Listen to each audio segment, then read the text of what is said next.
Hvordan vil kandidater komplementere dig og dit team på personlighed, på intelligens, på teammål og på arbejdstid?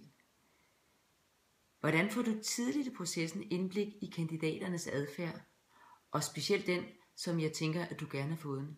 Her tænker jeg på, om du får indblik i, hvor robuste kandidaterne er nu og her, om de tager ansvar, om de ligger lavt på konstruktiv holdning.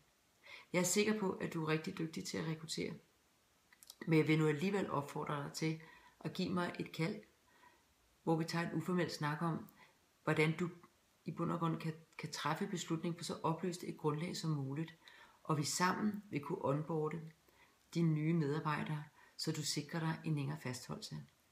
Jeg er Majbert fra Progress HR. Vi arbejder med ledersparring, kandidatvurderinger og teamoptimering, som kan måles på bundlinjen og ikke mindst på arbejdsglæden. Jeg glæder mig til at møde dig.